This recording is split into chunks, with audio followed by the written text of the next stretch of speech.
You know, I've been sitting here for a while now trying to write about Belfast, and I can't really do it.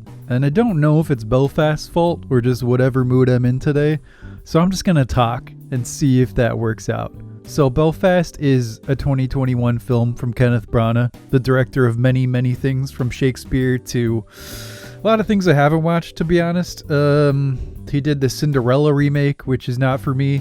He did Thor. I saw Thor. He directed the first Thor, which is weird. But anyway, Kenneth Branagh is an interesting guy. Really good actor as well. And this is a really, really good movie. It's black and white, and it centers on a neighborhood in Belfast in the 1960s when violence erupts between... Oh God, what are the religious sects? I know this. Hold on. Protestants and Catholics, that's what they are. Honestly, it's all the same to me. The film is black and white and is gorgeous. One of the things I like about the way that I've chosen to do these reviews is going through the movie again the next morning before I record and pulling out images.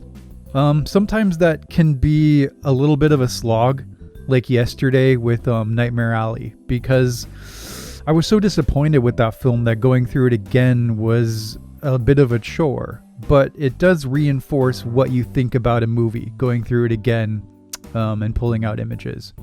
And Belfast, it was a treat to do so, as it usually is. I think it's, even if it's a movie I didn't love, I think it's interesting. And pulling out images as opposed to using video has an interesting quality that I actually like, even though I started to do it because I just couldn't be bothered with YouTube's copyright claim system. But I digress on that. The film is beautiful. The black and white photography is stunningly good. A lot of these images are really powerful, and what Branagh is doing with framing and especially symmetry is very Kubrick. And I really enjoyed just the look of the film, and I enjoyed looking through it again for the images. The story is more of like a collage of moments than it is a narrative. It centers around this kid named Buddy and his family as they're sort of navigating the elements of existence within war-torn Belfast. And it mostly just takes place within this neighborhood that they live, where violence is continually escalating. And the kids get drawn into it in different ways.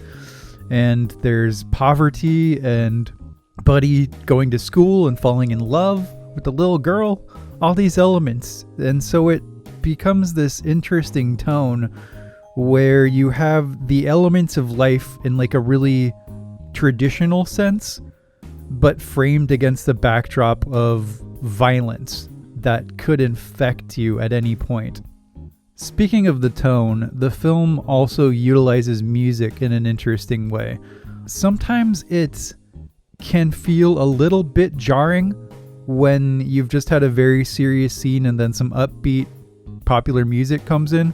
They use a lot of Van Morrison, I believe, because he is a Belfast native, as was Kenneth Branagh. But overall, I think that the score, which is something obviously I can't show you like I can the visuals because I will get claimed immediately, is really an interesting part of this film and lends it its tone, or rather helps to establish its tone, which is serious at times, wistful at other times, funny at other moments, definitely. It has all these elements of life, and I think that owes itself to the fact that this is certainly Branagh's most personal film. It draws upon his own experiences as a boy in Belfast at this time. So, I mean, there you go, right? And speaking of that, speaking of Kenneth Branagh, there is a deep love of cinema in this film that definitely really spoke to me. There are these moments where the kids are watching television and everything else that's in the background, whether it's the family's money problems or the violence outside the window, recedes. And you look at their eyes and you see the rapture as they just watch television. They're watching, oh God, what were they watching? They're watching a John Ford movie with John Wayne. What was it? The Man Who Shot Liberty Valance. That's right. I had just watched that the other day. So to see that in this movie was really a fun little moment for me. And when they go to the cinema as well, there's a wonder there that it sort of feels like a different reality than the one that they're in for the rest of the movie. And this is exemplified in the film itself, because when they go see a movie or a stage performance, it's in color. Everything else is in black and white, but that thing is in color, which seems to suggest that it has this inner life to it that is, I don't know, somewhat magical or outside of reality. Because if their reality is black and white and the reality of a film is color, then it suggests a separation. Now, this is where I could easily just go on a gigantic tangent about why we love movies, but I will spare you. Maybe in another video, but not this time. Because it is a minor part of this movie, but it's a part that really got my wheels spinning as a lover of cinema. But to round this out, the actors are all fantastic. You have the great Dame Judi Dench in there as the grandma. The kid is fantastic, by the way. And I've noted before that I always love when child actors are good, because it can be a bit of a, a bit of a risk. But Jude Hill is his name. He's fantastic as Buddy. He's able to exemplify all the emotions of childhood in a really affective way. Catriona Balfe as the mom. I don't know if that's exactly how to say her name. I'm sorry, Catriona. Jamie Dornan as Pop. I especially love Kieran Hines as Pop, the grandpa. He is hilarious and sweet and funny, and probably my favorite character in the film. And that rounds it out, really. I mean, the actors are fantastic. The photography is brilliant.